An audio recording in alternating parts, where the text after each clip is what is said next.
Bonjour à tous, bienvenue pour cette nouvelle vidéo pour notre chaîne YouTube Haute Fidélité Sauvignon. Aujourd'hui, nous recevons François. Salut François. Salut Nico. T'as fait bonne route?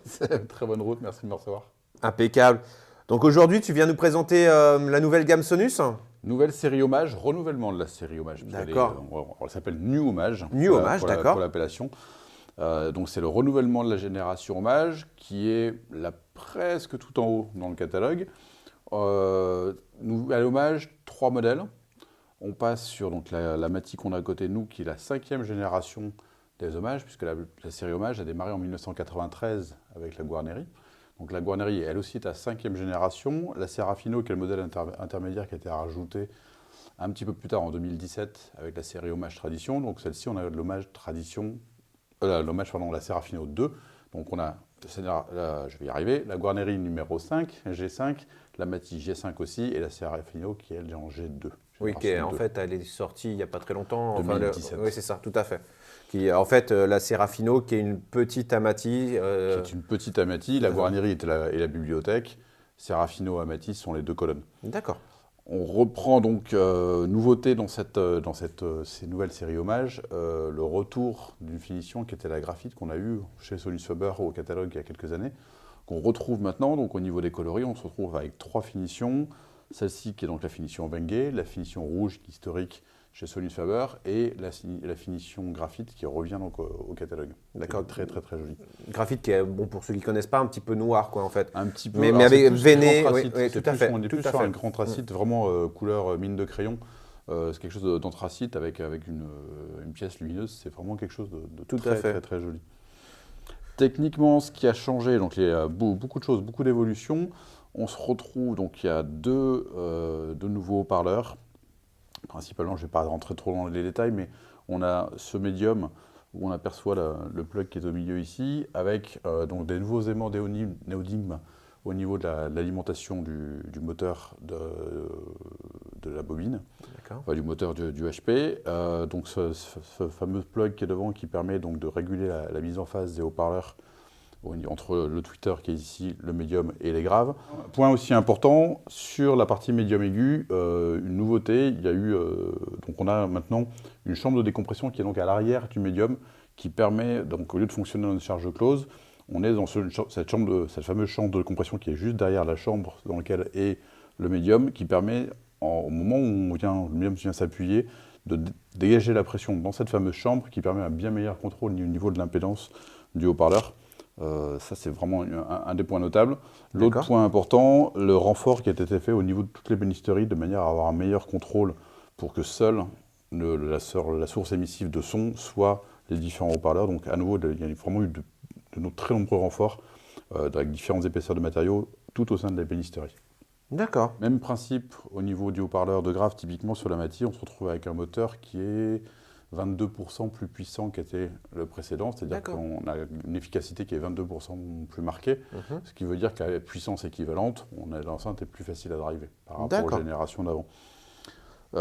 Qu'est-ce qu'on a oublié? Donc le principe du DAD, donc Damped Apex Dome, sur le Twitter qui reste, lui la philosophie qu'on retrouve sur la totalité du catalogue Sonus aujourd'hui, donc c'est un dôme de soie.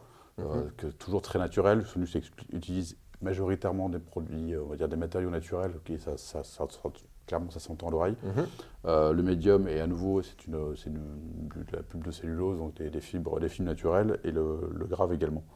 Donc nouveau haut-parleur, le principe de filtrage qu'on retrouve aussi, qui sont mis en place il y a quelques années et que l'on retrouve à nouveau sur le même principe de cette gamme-là.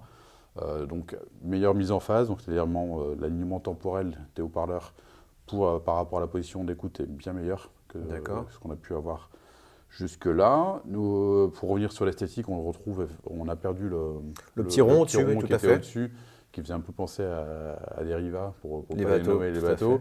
On se retrouve avec une finition bois avec ce double veinage qui est plutôt très réussi, le petit logo. C'est plus discret en fait que l'ancienne version. C'est plus discret, il y a un petit côté. Et pareil, le côté brillant sur tout ce qui était produit alu. La partie alu, effectivement. Tout à fait, est devenu beaucoup plus mat. Les pieds aussi. Pareil, on retrouve la même finition au niveau de l'aluminium sur les pieds, sur les petits bandeaux, qui viennent tenir les fils typiques de chez Sonus. D'accord. Toute la partie aluminium est vraiment plus légère. Et donc, avec toutes ces nouvelles technologies, ça veut dire que ça devrait marcher encore mieux qu'avant. Ça marche encore mieux Ça marche encore mieux qu'avant. On a eu l'occasion de jouer un petit peu Parce que avec ça tout à marche l'heure. déjà très bien avant. C'est surtout à l'écoute, en fait, ce qu'on retrouve, c'est cette légèreté, cette capacité à être encore plus tridimensionnel. C'est-à-dire une profondeur de scène plus marquée, une largeur, ce côté 3D de la scène sonore qui est plus marqué et surtout plus facile en termes d'alimentation. On a moins besoin de puissance, on sent que les amplis sont moins sollicités, il y a une espèce de respiration naturelle qui se met plus facilement en route. À venir écouter, puisque comme on le répète en permanence, rien ne vaut une écoute et rien ne vaut vraiment l'expérience de l'écoute. C'est quelque chose de plus, je trouve, plus léger encore que n'étaient les précédentes. Mais du coup, on ne va plus pouvoir vendre de crémonnaise ni de Lilium si elle continue à progresser ces Amati. On verra. On verra. On a les Lilium à côté, on va pouvoir jouer, mais après la Lilium évidemment reste encore un cran très nettement au-dessus. Après, c'est pas la même dimension d'enceinte, tout à fait. Pas la même pièce, il y a plein de paramètres qui rentrent en ligne de compte. Plus compliqué à driver aussi, forcément. Plus compliqué à driver. Là, l'écoute qu'on a fait tout à l'heure, on est avec une bi-amplification. On est sur des 451 Mac dont on parlera peut-être tout à l'heure. Tout à fait. C'est quelque chose, encore une fois, plus simple à alimenter. Il y a une chose dont on n'a pas parlé, c'est le prix. Oui. Donc, on peut parler des 3 modèles. Les 3 modèles, Guarneri, on est à 18 000 € avec le pied. D'accord. Serafino, 25 000 €, c'est une colonne. Et 35 000 € pour l'Amati, qui est la plus grande de la série New Hommage. D'accord. Parce qu'elle s'appelle comme ça. Une petite augmentation tarifaire. Oui, tout à fait. Disponibilité des produits ?